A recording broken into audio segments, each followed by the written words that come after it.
Hi guys! Welcome ulit sa ating another storytime animation. Bago natin simulan ng pagkukwento, una sa lahat, gusto ko kayong batiin lahat ng Merry Christmas and Happy Holidays ng delay. So, sa video na ito ay kukwento ko sa inyo ang ilan sa mga common nangyari sa amin tuwing holiday season na pinamagatang pet peeves and moments ko tuwing Pasko. Unahin na natin ang isa sa mga kinagugulat ko kapag simbang gabi. Number 1. Mga geng-geng at mga jejemon na bata tuwing simbang gabi. Well, to be quite honest, hindi ko naman talaga kinakainisan or kinahihate yung mga batang nagsusuot or umaacting ng ganon. Minsan lang kasi sa sobrang saya nila naging OA na sila na parang ganito.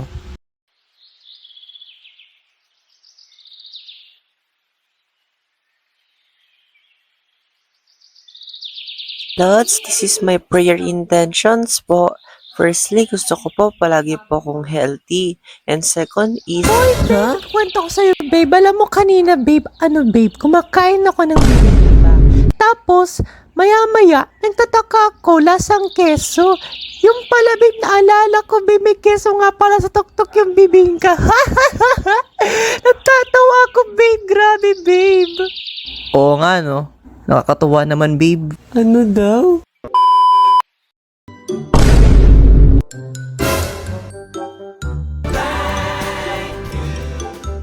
Number 2. Handa. Handa. Ito ang isa sa mga ikinahihintay ko, especially sa Noche Buena and sa New Year.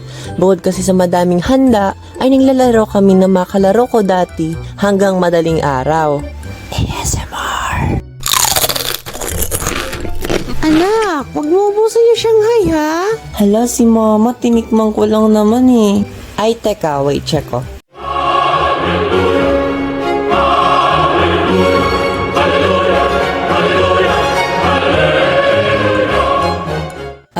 Madami-dami pa po. Number 3. Namamas ko po.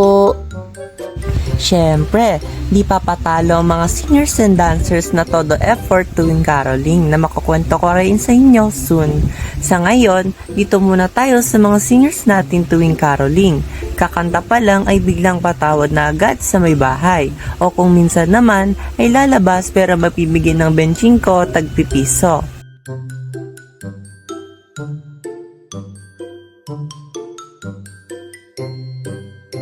Okay guys, doon tayo sa bahay na yung namamas ko ha.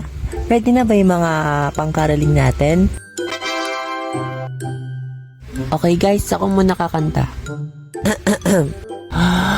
Patawad!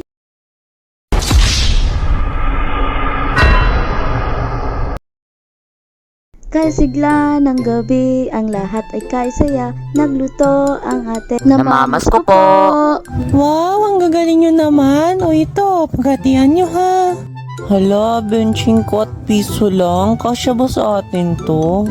Okay lang yan. At least nabigyan tayo kaysa sa wala. Bawi na lang tayo sa susunod na bahay. Sana nga. Ano daw? Number 4. Mga paputok na pumuputok kapag New Year. Okay, tulog na ako. A few moments later.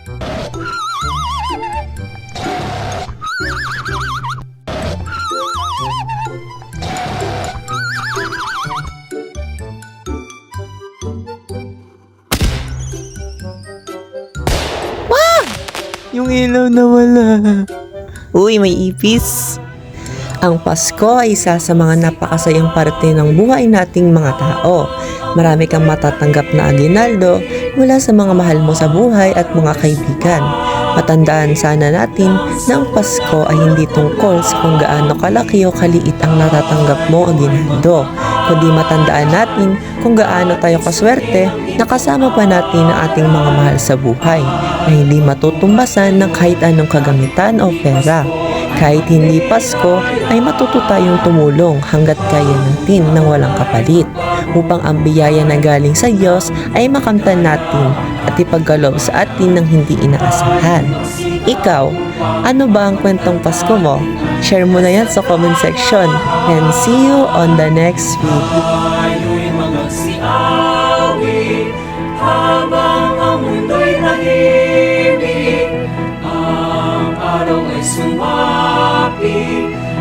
sanggol na dulot ng langit. Tayo ay magmahalan, ating sundin ang gintong aral. At magbuhat ngayon, kahit hindi Pasko, ay magbigaya.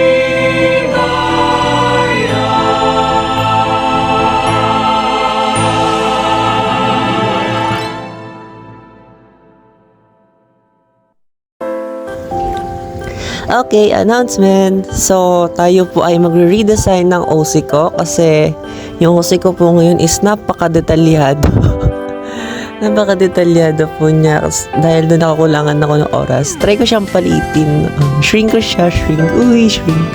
Tapos, ako po ay magpa-post na ng mga memes. Matagal ko na talagang plano yan, nag-post ng mga memes. Motivation ko yan. Tapos, ayan, active na ulit ako guys. For how many months? Mga 2 months. 2 months akong hindi naging active kasi ang dami kong schedule. And shoutout nga pala sa mga naghintay ng matagal dyan. And kay Kuya Daton, thank you po sa drawing. Very inspirational. Uy, grabe.